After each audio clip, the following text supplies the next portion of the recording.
E por que não procurar Franco? É certo que a amizade entre os dois já não era mais como nos anos da juventude, mas ainda eram amigos. Se esbarravam um no outro em ocasiões especiais, se encontravam em eventos quando trocavam cumprimentos, e às vezes era possível uma ligeira conversa, pois sabia que ele estava trabalhando em algum caso. Franco sempre soube o que queria.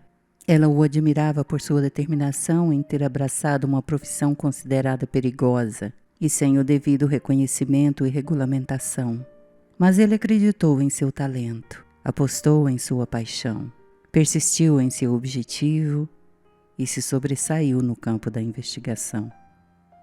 Jamais pensou que um dia iria precisar de seus serviços, mas depois de muito refletir e hesitar, decidiu procurá-lo, pois experimentava uma terrível sensação de arrependimento por não ter tomado aquela atitude há 20 anos atrás, quando Leandra apareceu, dizendo ter sido expulsa de casa por carregar no ventre um filho de Alfredo.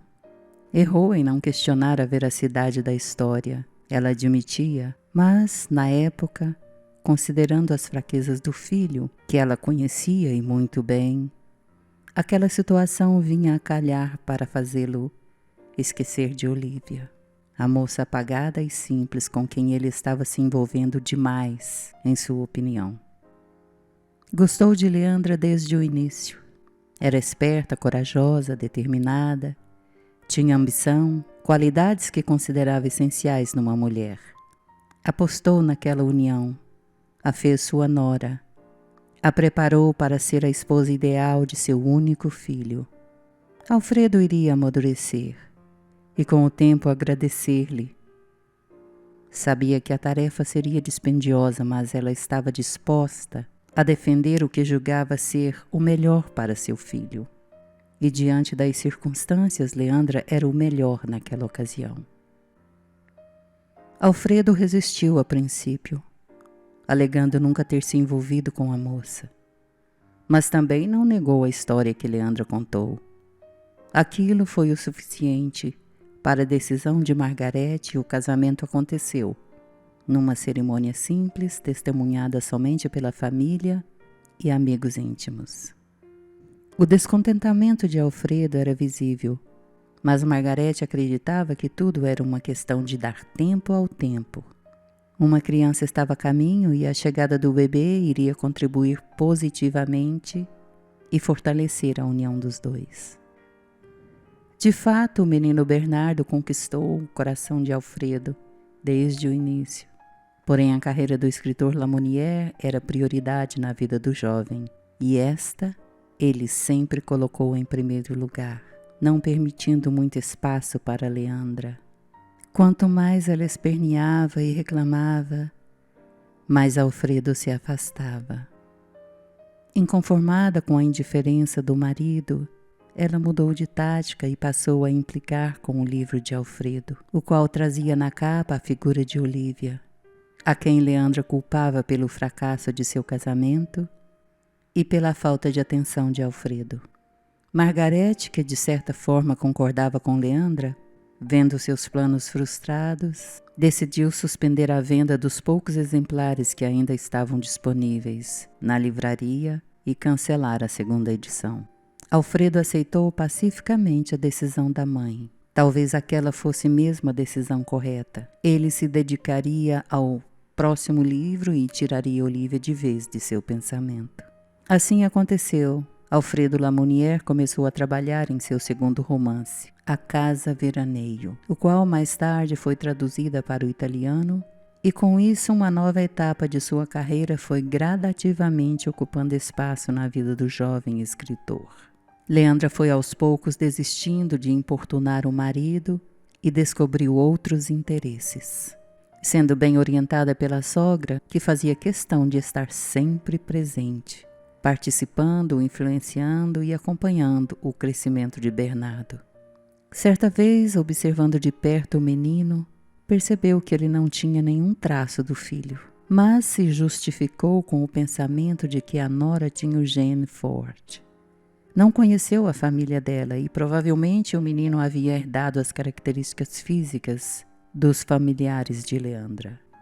Entretanto, depois da conversa recente com o neto sobre Moira e em seguida com Alfredo sobre o envolvimento dele com Olívia, as lembranças começaram a levantar dúvidas. Realmente, neto e filho não se pareciam em nada, nem no físico, nem na personalidade. Bernardo também não tinha muito de sua mãe, ela tinha de admitir.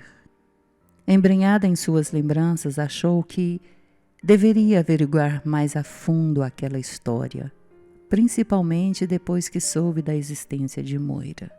Alfredo saiu no domingo sem dizer onde ia. Bernardo também passou o dia fora. Na segunda-feira, na editora, os dois se comportaram como se nada tivesse acontecido. Bernardo foi até ela para informar-lhe que o livro de Ana Carolina foi entregue à equipe da editora, devidamente revisado, e que a obra já estava na segunda etapa de desenvolvimento, tudo de acordo com suas instruções. Assim, dentro de poucos dias, poderiam dar início nos preparativos para o seu lançamento. Depois disse que iria se ausentar por alguns dias para acompanhar a moça numa visita à família. Mais tarde, ao entrar na sala de Alfredo, estranhou encontrá-lo concentrado, trabalhando nos primeiros passos para o lançamento do livro da moça. Aquela tarefa sempre foi designada a ele. Porém, era hábito do filho ir até ela para discutirem juntos todas as ideias antes de colocá-las no papel. Tanto o comportamento do filho quanto do neto era um alerta. Os dois tinham algo em mente com relação a Moira. Ela precisava agir e se preparar para inesperados acontecimentos. Detestava se expor, mas não viu outra alternativa senão procurar Franco. Porém, deixou claro desde o início que ela estava ali em seu escritório como cliente e que assim o caso deveria ser tratado. Franco assegurou-lhe que naquele momento ela estava diante do profissional e não do amigo. Ainda assim, meio constrangida, ela expôs o problema. Queria um relatório completo da vida de Leandra, especialmente na época em que Alfredo esteve em Canteiros. Depois de responder as perguntas que Franco fez, passou-lhe todas as informações necessárias e assinou o contrato. Franco ficou pensativo e fez um esforço enorme para não misturar amizade e profissão, apesar de já não serem mais tão próximos quanto foram na juventude. As recordações ocuparam-lhe a memória instantaneamente ao vê-la ali diante dele, cheia de constrangimento, se expondo, pedindo ajuda, como ela fazia nos tempos de colégio, quando eram namorados. Ele tinha prazer em proteger e cuidar daquela menina aparentemente tão forte e corajosa, mas que no fundo era tão frágil como um cristal. O namoro, aos poucos, transformou-os em amigos inseparáveis, até Bernardo Lamounière aparecer e empurrá-lo para a reserva. A distância foi lentamente cavando espaço entre eles, até que ficaram à mercê do acaso, se esbarrando um no outro nesse ou naquele evento, limitados a simples cumprimentos e, às vezes, uma breve e superficial conversa entre velhos conhecidos.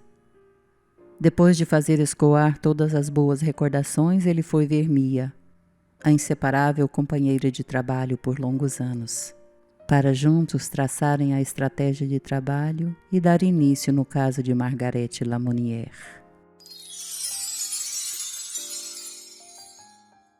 Nicolau se ajeitou na janela da sala logo cedo, vigiando a estradinha de chão como quem esperava a visita. Zefinha sentiu o peito estremecer. Seria Tavito? Num desses dias ele ia voltar. Tinha prometido, e ela continuava esperando aquele menino buliçoso, turrão, sonhador, que estava nos cuidados de Deus. Desde o dia em que, como um pássaro, deixou o ninho para um voo alto. Do mesmo jeito que o viu partindo, ela o veria regressando. Tinha plena confiança. Podia Felisberto duvidar, mas ela não. Ele pensava que ela não via em seus olhos, em seu jeito abismado, a certeza de que ela tinha perdido a razão, o bom senso, em não admitir que o menino já tinha morrido embrenhado nesse mundo traiçoeiro e cheio de maldades. Deixava. Para que discutir se cada um tinha sua opinião e nada ia mudar isso? Tavito ia voltar. Uma hora ele ia aparecer, com aquele riso, como dizia Moira, de meia-lua. O bichano fez um movimento com a cauda e levantou as orelhas. Ela correu até a janela para espiar. A Brasília amarela de Anufo entrou na curva e foi avançando devagar em direção à casa. Uai! Moira aparecendo sem avisar? Zefinha estranhou, mas não tinha o hábito de se deixar levar por pensamentos precipitados. Esperou o carro entrar no quintal e foi recebê-los. Uai! Por que você não avisou que vinha? Zefinha perguntou com aquela sua expressão de curiosidade, ao mesmo tempo que cumprimentou o rapaz com um movimento de cabeça. Quis te fazer uma surpresa. A neta respondeu com um sorriso largo e abraçou a avó. Depois virou-se. Vem, Anufo, vamos entrar. Ainda sem entender, a mulher fez sinal para o moço. O rapaz foi andando devagar atrás delas. Vovó, Anufo vai ficar hoje aqui em casa, se a senhora não se incomodar, para me levar de volta à pensão amanhã mesmo. Incomodo não, uai. Pode ficar, sem problema. Mas por que a pressa? A senhora já vai saber. Ela virou para o rapaz. Senta, Anufo. Fique à vontade. Estou bem.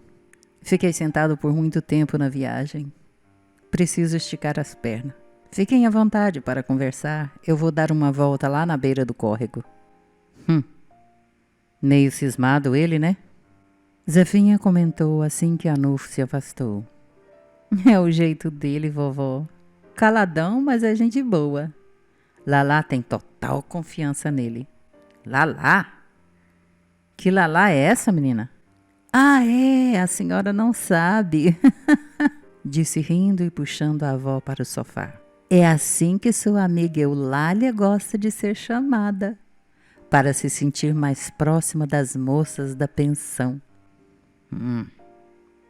Zefinha movimentou a cabeça para lá e para cá, achando graça desses inventos da amiga. E agora?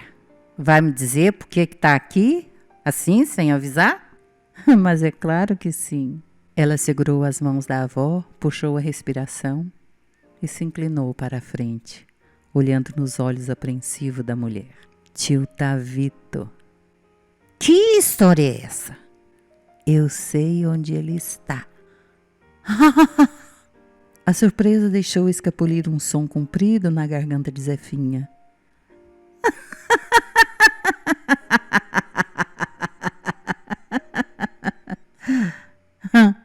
Seguido de um riso longo e alegre, o qual foi aos poucos cessando até desaparecer e dar lugar a um olhar interrogativo ao perceber que Moira estava meio sem jeito e silenciosa.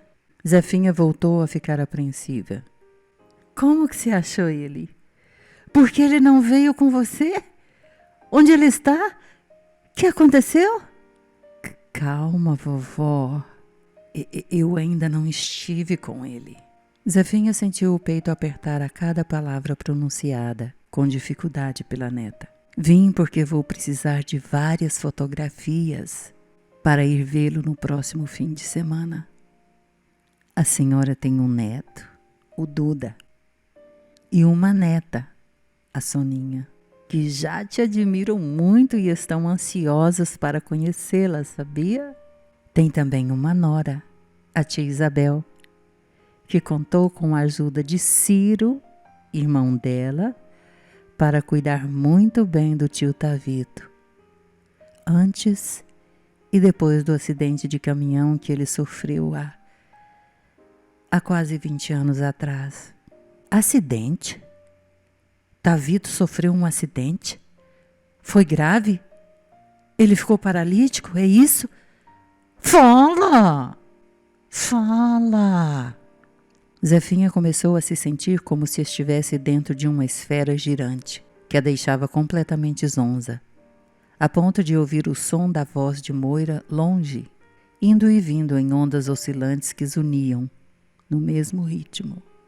Eles quiseram muito encontrar a senhora, mas não tinham como procurá-la, pois quando tio Tavito acordou no hospital, ele não se lembrava de nada.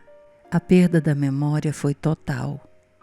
Depois do acidente, ele se tornou um homem sem passado e teve que aprender tudo de novo. Moira parou de falar e ficou olhando para a avó. Ele não se lembra de mim? Não sabe que tem uma mãe que ainda espera por ele? E como vai ser isso agora? Zefinha limpou com o avental o rosto molhado pelas lágrimas. Depois desviou o olhar para a fotografia do filho, que estava sobre a mesinha de canto. Esse menino teimoso bem que merece umas varadas para aprender a largar de me dar susto. Moira tentou segurar o riso, mas não conseguiu. Vó! Zefinha olhou para a neta e riu também. Ai, eu quero tanto ver meu filho. Me leva para ver ele. A senhora vai vê-lo, vovó. Eu e Soninha estamos trabalhando para isso.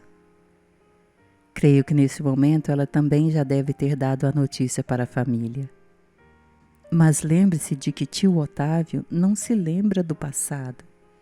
Precisamos prepará-lo, a senhora entende? Ela fez que sim com a cabeça.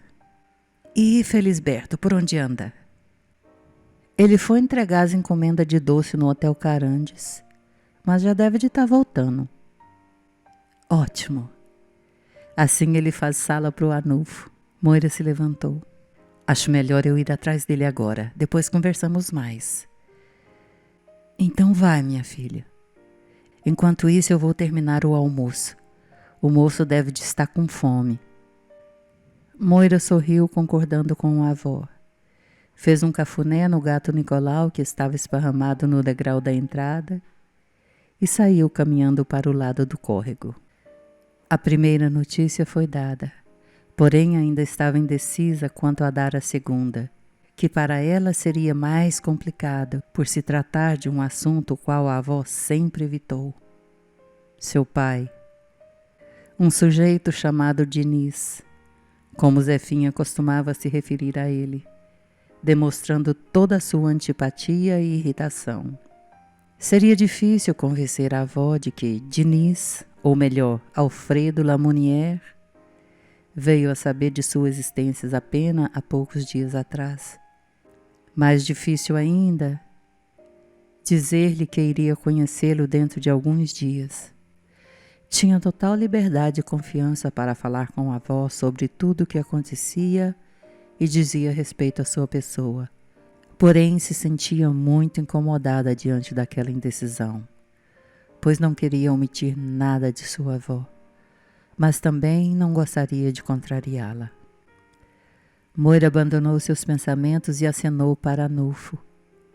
Ele acenou de volta e caminhou nas pedras da beira do córrego, indo em sua direção.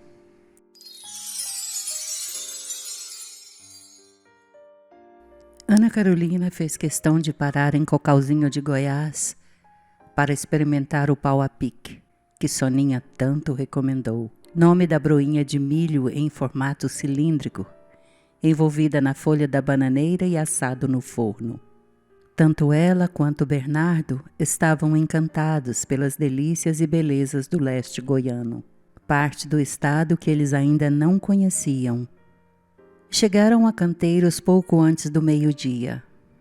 Ao saírem da rodovia, entraram numa estrada sinuosa, a qual dava uma visão geral da pequena cidade.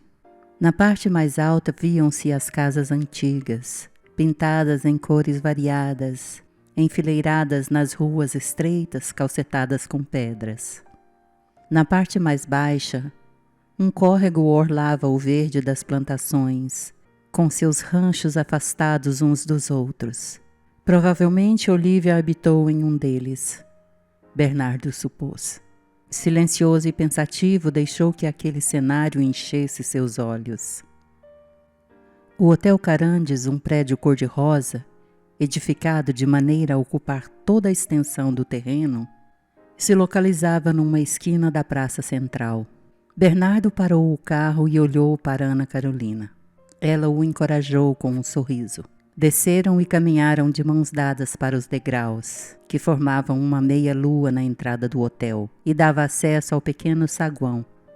Entraram. Na recepção, uma das recepcionistas registrava a entrada de um casal de hóspedes, que chegou pouco antes deles. Se dirigiram à outra, uma jovem que os recebeu com um sorriso acolhedor. Bom dia, sejam bem-vindos. Bom dia. Sou Isadora. Como posso ajudá-los? Não temos reserva. Espero não ser problema para nos hospedarmos aqui neste fim de semana. É um imenso prazer providenciar-lhes acomodação. Somos um hotel de pequeno porte. Já devem ter notado, não é? Sempre sorrindo, a moça fez uma breve apresentação do estabelecimento, informando que dispunham de quartos para casal e para solteiros, com 1 e 2 camas. Explicou que o café da manhã era a única refeição que o hotel oferecia aos seus hóspedes. E deu-lhes 3 indicações de restaurantes, todos próximos do estabelecimento. Perguntou-lhes se estavam visitando a cidade pela primeira vez. Eles disseram que sim, e a moça então informou-lhes sobre os locais mais procurados e mais visitados. Fez questão de mencionar o pé de tamboril, a árvore centenária, localizada na fazenda que ficou conhecida pelo mesmo nome por causa da árvore, muito procurada pelos turistas. Embora estivesse ali apenas com o intuito de conhecer a família, Bernardo sentiu-se atraído e tentado a visitar os pontos turísticos da cidadezinha. Enquanto eles preenchiam as fichas, Bernardo se mantinha atento ao que acontecia no saguão. O rapaz observou que um senhor alto e magro conversava com uma senhora que estava atrás do balcão. Num dado momento, ele olhou para Isadora e a cumprimentou com um aceno de mão, ao qual ela retribuiu sorrindo. Seria aquela senhora a proprietária, sua avó? A outra recepcionista, uma senhora de meia idade, se afastou com o casal, provavelmente para acompanhá-los até os aposentos. Isadora concluiu os procedimentos de entrada e pediu-lhes para acompanhá-la, pois ela os levaria até os quartos. Sempre simpática, ela seguiu mostrando o estabelecimento enquanto caminhavam pelo corredor que dava acesso aos dormitórios. Atraído pelas fotografias antigas em preto e branco, emolduradas e expostas nas paredes, Bernardo não hesitou em fazer perguntas sobre elas. A recepcionista aproveitou a oportunidade para contar com orgulho, ainda que de maneira abreviada, a história do hotel. Antônio e Carmen, seus avós, chegaram ali em 1933. Assim como muitos outros, atraídos pela descoberta do níquel em São José do Tocantins, dando início ao povoado, que recebeu o nome de Canteiros, pelas hortaliças que as donas de casa cultivavam para o consumo da família.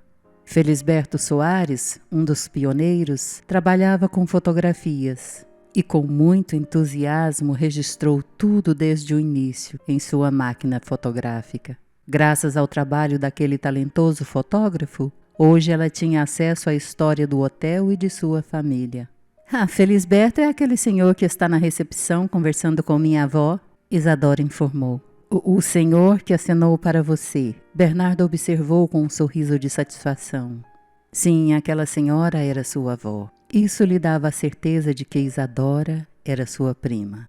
Ele ainda trabalha com fotografia? Sim, mas a fotografia há muito deixou de ser sua profissão. Agora é apenas um hobby, a moça explicou. A outra recepcionista sorriu-lhes ao passar por eles indo em direção à recepção.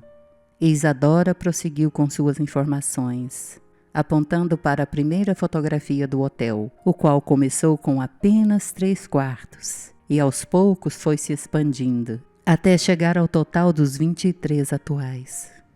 Isadora parou na frente do quarto 19, que seria ocupado por Ana Carolina, e abriu-lhe a porta. Ela entrou e Isadora deu-lhes as devidas instruções de uso do banheiro e mostrou-lhes travesseiros e lençóis extras. Em seguida, dirigiu-se para o quarto de número 21, que estava ao lado, o qual foi preparado para Bernardo. Ele entrou e a moça repetiu as informações. Bem, espero que tenham uma excelente experiência no Hotel Carandes. E se precisarem de mais alguma coisa, é só falar. Muitíssimo obrigado, Isadora. A moça se afastou. Bernardo foi até a janela para olhar lá fora. Ao contrário da praça vazia, sua mente estava povoada de pensamentos. Sentia vontade de ir até Dona Carmen e dizer-lhe: sou Bernardo, filho de Leandra, seu neto. Mas qual seria a sua reação? Ficaria feliz em vê-lo ou se aborreceria? Não, estava cedo ainda, muito cedo para se revelar. A oportunidade certamente viria. Tinha toda a tarde e o dia seguinte inteiro para estar ali, para vê-la, mesmo à distância. Isso significava muito. Não seria conveniente precipitar. Ele abandonou seus pensamentos e foi até o quarto de Ana Carolina, para saber se estava tudo bem ou se ela estava precisando de alguma coisa. E então, o que achou do hotel? Simples, mas uma gracinha, não é? Também gostei. Estou começando a sentir fome. Que tal sairmos para almoçar, depois dar uma volta na cidade e ir conhecer aquele local que Isadora recomendou? O Pé de Tamboril? Acho uma excelente ideia. Então vamos? Os dois foram caminhando em direção à recepção.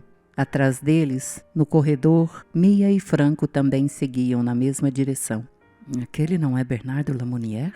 Mia perguntou baixinho. Ele mesmo. Vamos observá-lo. A minha experiência me diz que o rapaz não está aqui a passeio. Sabe quem é a moça que está com ele? Não, provavelmente uma companhia. Ana Carolina e Bernardo deixaram as chaves com a recepcionista e saíram. Mia e Franco fizeram o mesmo. Almoçaram no restaurante Panela de Ferro, que ficava a 3 quarteirões abaixo do hotel, porém próximo da feira de artesanatos que eles queriam visitar. No final do dia foram conhecer o Pé de Tamboril, a gigantesca árvore dos frutos parecidos com orelha de macaco que atraía tantos turistas, não apenas pelo tamanho colossal, mas pela beleza do lugar, especialmente ao pôr do sol, horário em que os moços do violão entoavam cantigas românticas para os visitantes. Ana Carolina e Bernardo ficaram tão envolvidos com o romantismo presente no local e nas canções que nem se deram conta de que estavam abraçados como um casal de namorados. Mas ao experimentar a proximidade de seus corpos, o toque suave de suas peles, o sopro morno de suas respirações, não tiveram vontade de se afastar um do outro. Voltaram para o hotel encantados e envoltos na mais recente descoberta, o desejo de estarem juntos e se descobrirem pouco a pouco.